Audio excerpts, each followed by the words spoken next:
Thank you, Gordon. I'm going to ask the members of the Planning Committee for this important workshop to stand, partly because there are people here today who weren't here yesterday. So if they would stand up. Their bios are in the book. They are going to stand up. If you want to ask them questions or make suggestions. And then I'm going to ask two other people to stand, Kira Capalucci and Maria Uria. They did the real work. They both work for the Food Nutrition Board. Kira, this is her first job out of college, and I think she's done a lovely professional job. Yesterday, we had two sessions, what seniors need to eat, and the debates around that question, and government programs that are central, essential, and vital to meeting the dietary needs of seniors.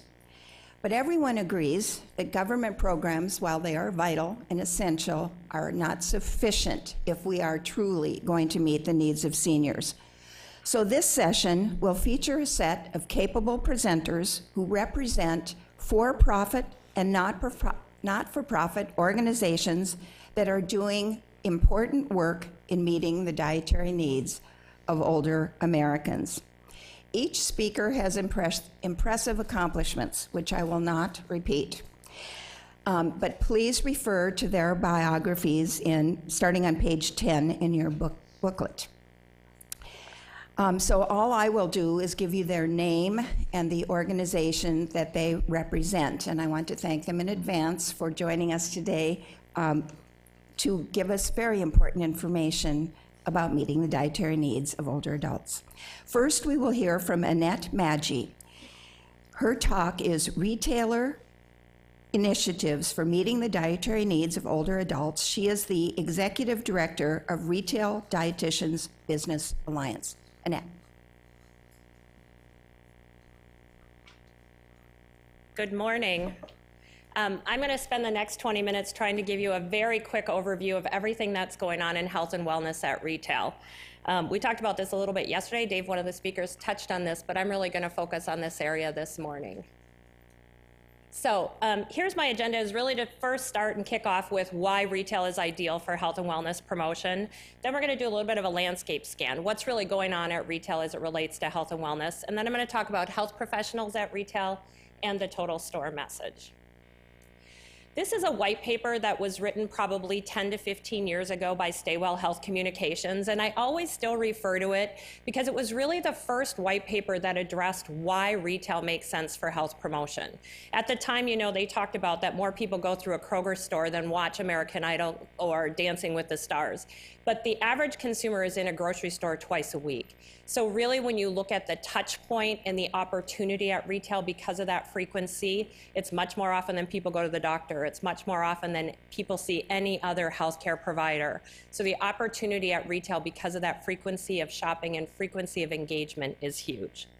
But what I think is more important about retail is at the end of the day, no matter where the consumer gets their information, they end up in the aisles of the grocery store trying to make the decision about what to purchase. There's 40,000 items in a typical grocery store today.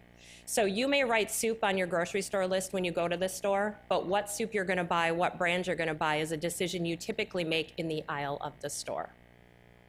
Retailers are also positioned to be brand neutral. So this is very different than a particular brand giving the message that they choose to tout about their product. But the retailer is uniquely positioned to say, I don't really care which of these brands you buy, I want you to buy it at my store. So they want you to come to their store. So they can give you a message across all of a category and really help you evaluate as a consumer the differences between those products within a category. They can also communicate a message across the entire store. So they can talk about fresh produce, canned produce, frozen produce, right? And give consistent messaging across all those fruit and vegetable categories where it's unlikely that a brand sells frozen, canned, and fresh produce. So retail is really uniquely positioned because of this. Other reasons that I see that retail is committed to health and wellness, it definitely provides competitive advantage. I do a lot of consulting with manufacturers who want to work with and partner with retailers on health and wellness. Everybody wants Walmart and everybody wants Target. I will tell you that those are two companies. Costco I would throw in that mix too. They're so big, they're the leaders in the industry. They don't need to do health and wellness to get you to shop their stores. So it's really that next tier down of that second tier in general that I would say that's really actively engaging in health and wellness as a competitive opportunity and using it as a competitive opportunity to get you to shop their stores. It's also a profit center opportunity. How do you promote those better for you products? How do you get more shoppers in your store? How do you get them to shop your store more often? Corporate responsibility is another piece of this. Employee engagement. In some research that I've done, retail dietitians, and we're going to talk a bit about retail dietitians, will tell you that about 75% of the work that they do is consumer facing and about 25% of the work they do is employee facing. Wegmans in particular has what they call the amplifier effect. So they believe if they can increase the health and wellness education and knowledge of all their employees, that translates at some level to all shoppers in their store, and it's communication that feeds to all shoppers in their store. So they really focus first on employees before they do on consumers. And a part of this employee engagement is obviously the piece about employee health insurance reimbursement. I want to give you a little bit of a landscape assessment of what's going on at retail as it relates to health and wellness. One of the things I'll tell you, and obviously this entire workshop is about the older adult. And when I talk to retail dietitians, they really talked about that they don't in general have services that are just specifically for older adults. Everything they do is for that particular age as well as younger ages. And so as I walk through this today, put it through that lens of saying if there's an older adult. I'm not going to talk about access. We talked about that a little bit yesterday. But, a lot of the work that retail dietitians are doing touches that audience for sure. So one of the things that I find really compelling about retail is they've taken what they know that works well, what helps sell products to shoppers, and they've now inserted health and wellness into this. And I'm going to give you examples through this. So store design is a big piece. How do you design the store to promote health and wellness better? So Fresh Thyme is a retailer kind of based out of Chicago right now, moving its way. But when you go to their stores, the produce department is the center of the store. So everything is concentric circles out from the produce department. So they're really focusing on that piece about fruits and vegetables and trying to get consumers to understand that that's what matters most. Hy-Vee has a store within a store concept, so they literally have particular aisles in their newer stores. It's probably 10 aisles of their store that are really dedicated to healthier, better for you foods, so that the shopper who's interested in that segment in particular can shop that part of the store in particular. But the entire store is built that way, it's designed that way. In-store displays are quite common now, and a lot of the work of dietitians is working with their merchandising partners around this. You can see some examples here where end caps, which are at the end of an aisle of a grocery store, is really coveted space in a retail grocery store. Manufacturers will pay premium dollars to have products displayed because the highest purchases come from those end caps. But now you're seeing retailers committing end caps to better for you topics. So you can see here two examples. One's around gluten-free and then the other one is a heart health end cap. But it really promotes the various products in a store that might align with this particular message, which makes it easier for the consumer to shop. There's a lot of different methods of signage that's being used related to health and wellness. There are obviously a variety of shelf edge communication systems that are put in place.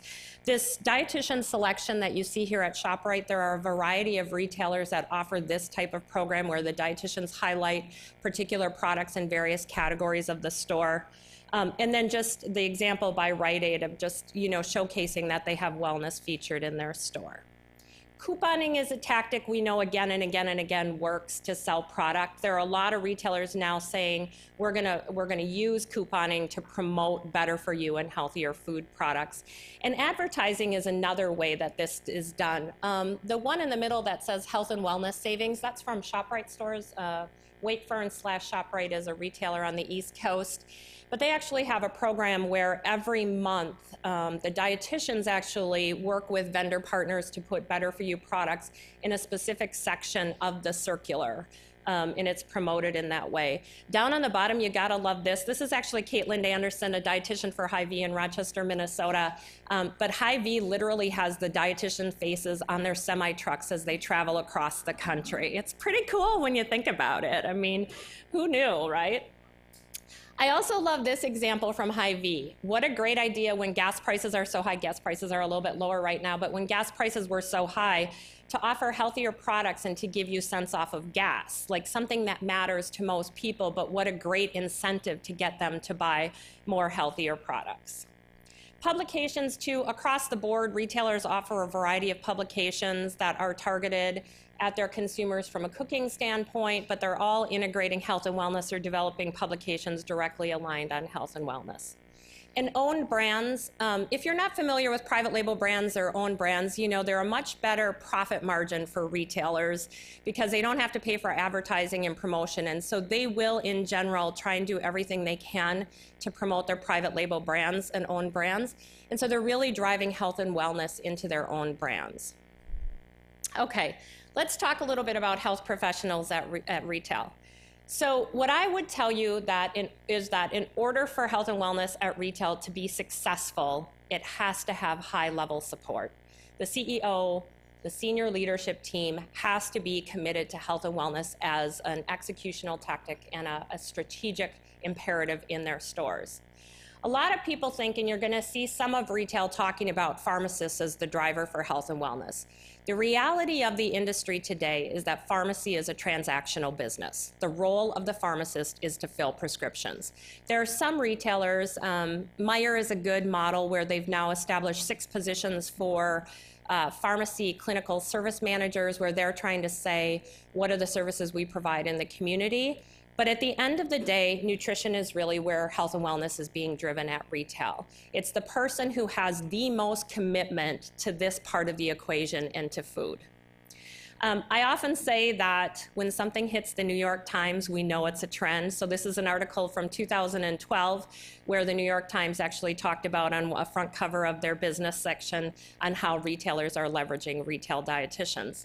When we look at retail dietitians across the industry, I would say today there's probably 600 to 700 dietitians employed by retailers.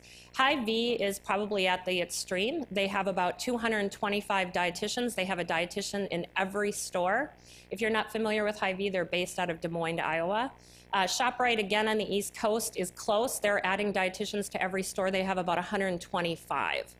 So we see a variety across the country. In addition to those 700, there's also a lot of dietitians who do consulting to retail as well.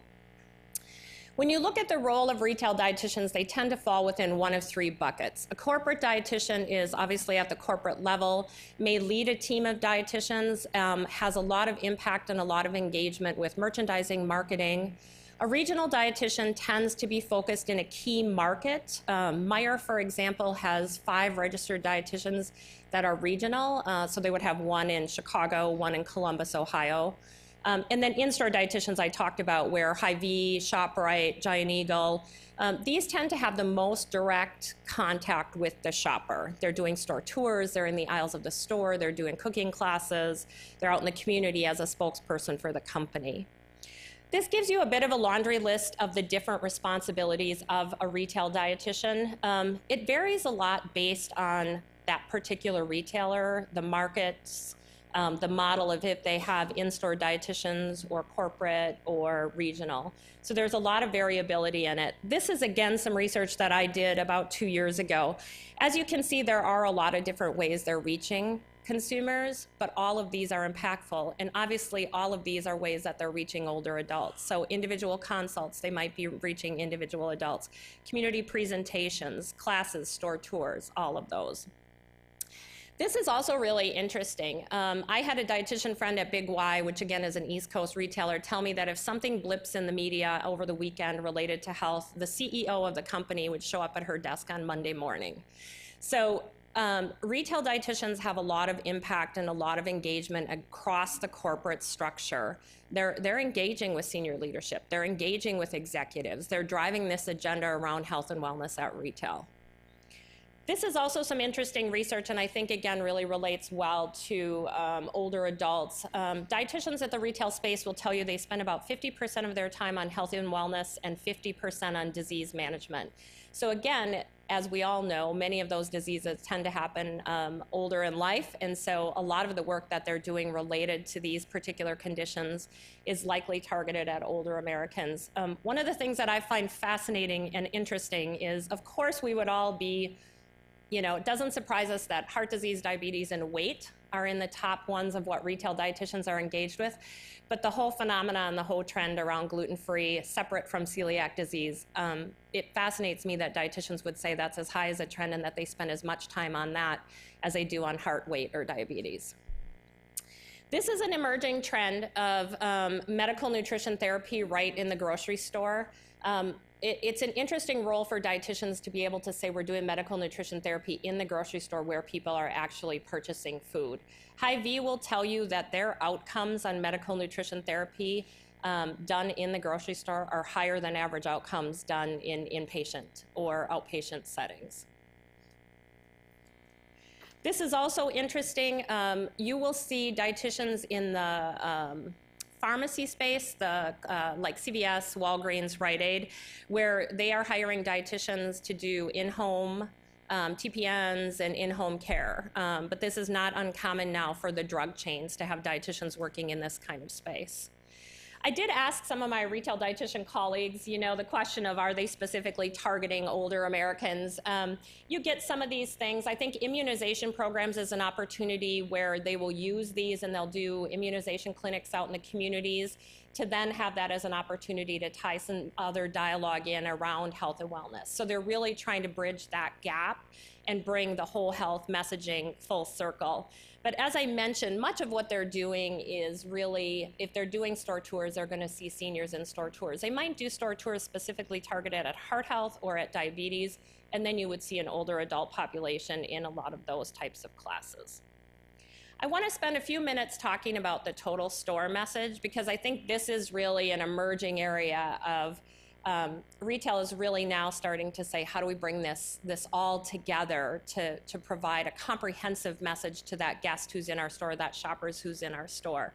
And you're seeing a lot now of partnership between nutrition and pharmacy, because there are a bank of those kind of health management shoppers who are spending a lot of dollars in the pharmacy. They're very valuable to the pharmacy and to that store.